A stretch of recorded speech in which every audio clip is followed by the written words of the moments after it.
Hello मेरे प्यारे बच्चों, कैसे हैं आप सभी। उम्मीद है आप सब स्वस्थ होंगे, मस्त होंगे और नीट की तैयारी में जोरों शोरों से लगे होंगे।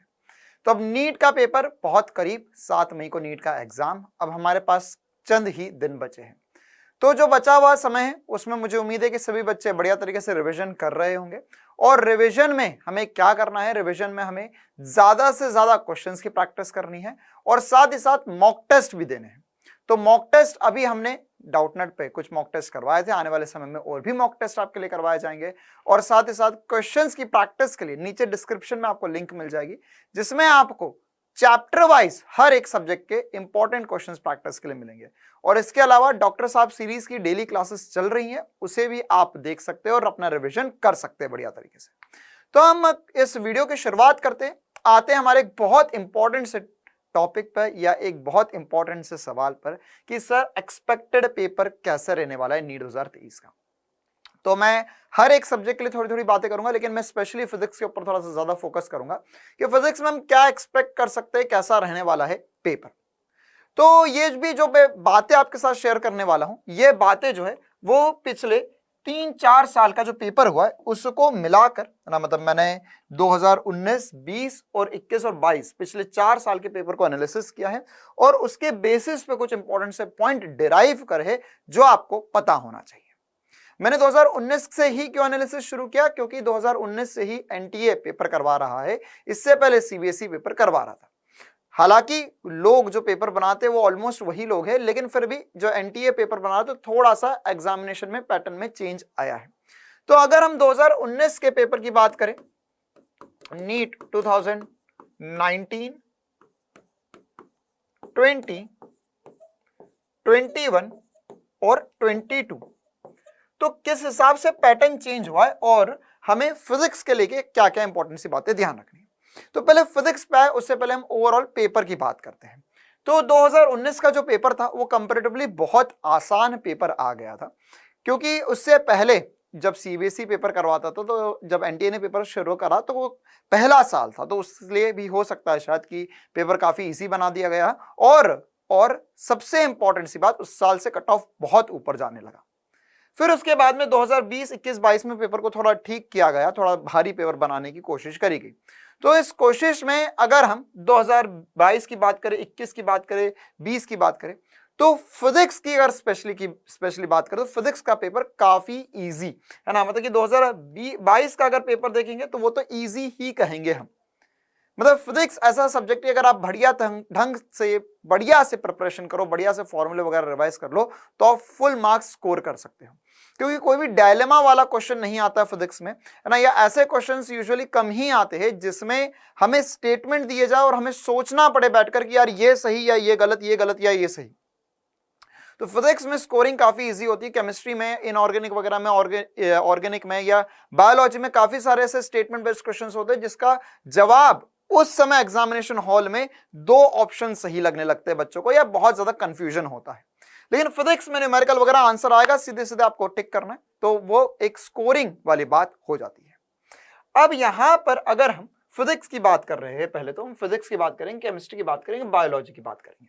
तो अगर हम 2022 के पेपर की बात करें तो फिजिक्स इजी था, केमिस्ट्री भी आप मॉडरेट टाइप या इजी टू मॉडरेट बोल सकते हैं, है ना। और बायोलॉजी जो है वो थोड़ा सा डिफिकल्ट साइड पर था, है ना। बायोलॉजी डिफिकल्ट साइड पर क्यों? क्योंकि जो सबसे बड़ा पैटर्न में चेंज किया गया 2022 में, वो क्या पेपर पैटर्न में चेंज था कि अब फिजिक्स, केमिस्ट्री और बायोलॉजी में, है ना, जैसे 2021 में, 20 में ऐसा नहीं होता था।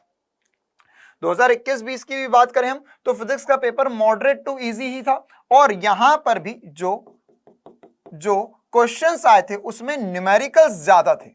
मतलब हर एक में मैं बोलना चाहूंगा, यहां पर भी वही वाली बात बोलेंगे, 2020 में भी वही वाली बात बोलेंगे कि फिजिक्स के पेपर में न्यूमेरिकल्स ज्यादा हुआ करते थे।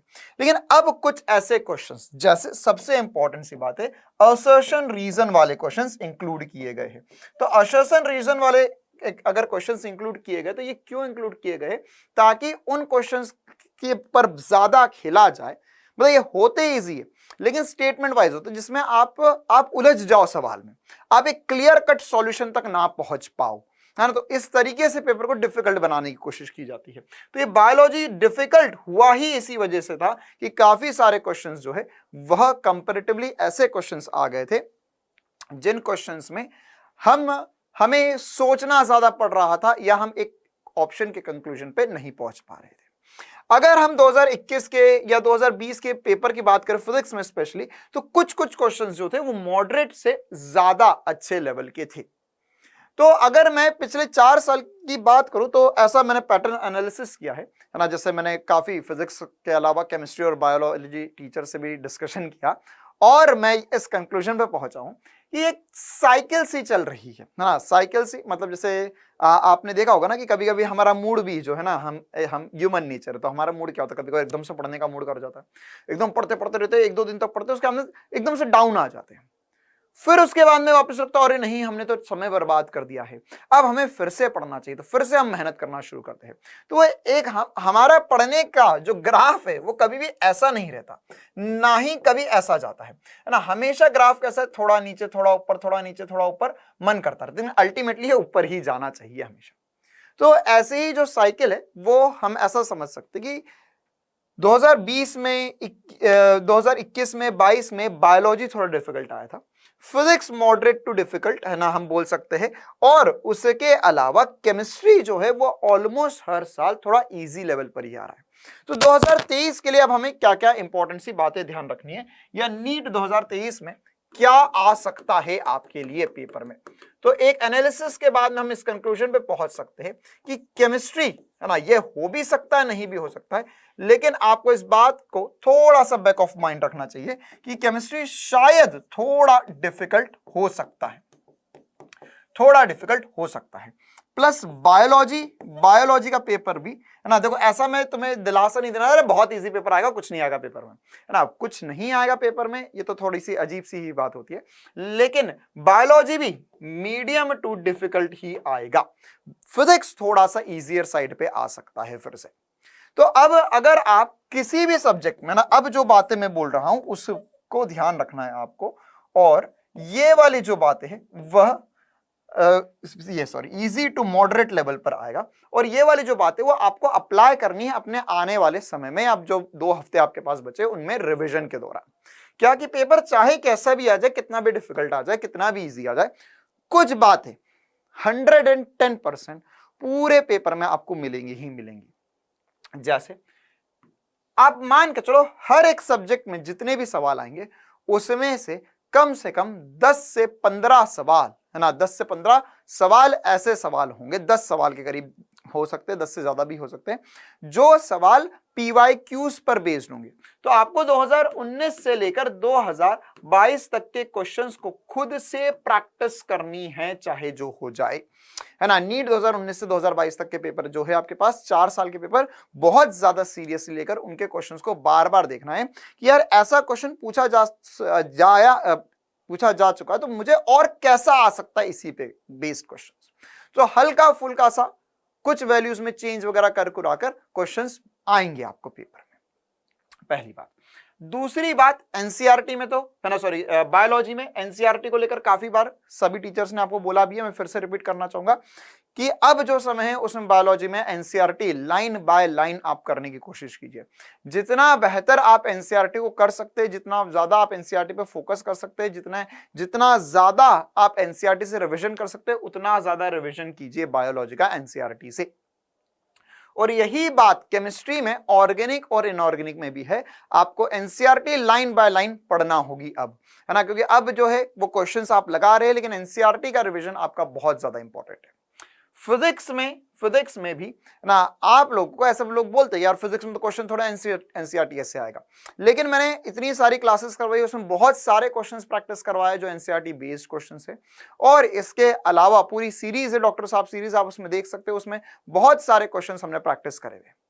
और इसके अलावा फिजिक्स की अगर हम स्पेशली बात करें तो फिजिक्स में भी 10 से 12 क्वेश्चंस जो होंगे वो कहीं ना कहीं से जो पुराने PYQs है उन पर आधारित सवाल होंगे, और ये जो होंगे वो यूजुअली फिजिक्स के लिए स्पेशली बात करें तो न्यूमेरिकल्स होते हैं, है ना, मतलब उन्हीं टॉपिक से जुड़े हुए न्यूमेरिकल्स, उन्हीं का डाटा चेंज करके थोड़ा बहुत मैनिपुलेशन करके क्वेश्चंस रहेंगे।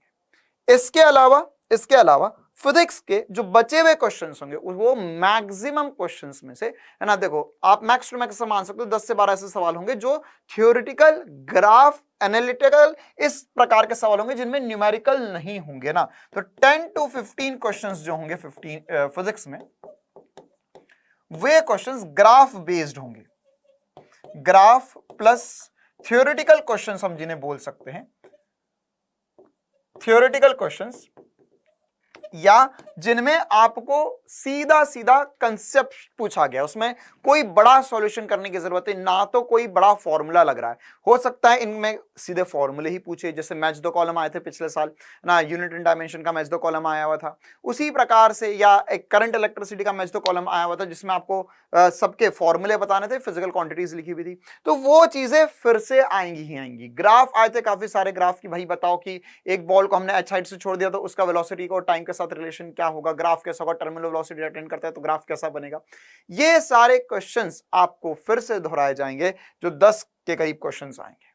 तो ये वाले क्वेश्चंस कहां से आएंगे ये हम प्रोडिक्ट नहीं कर सकते, एनसीईआरटी में कहीं से भी आ सकते हैं।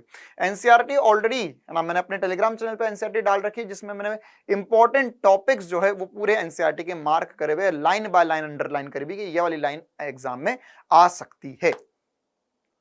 इसके अलावा साथ ही साथ फिजिक्स में कुछ क्वेश्चंस जो होंगे वे फॉर्मूला बेस्ड, है ना, 90% क्वेश्चंस जो होंगे जो न्यूमेरिकल आएंगे वो फॉर्मूला बेस्ड ही आएंगे, और कुछ ऐसे क्वेश्चंस हो सकते जो थोड़े से डिफिकल्टी लेवल में हायर होंगे।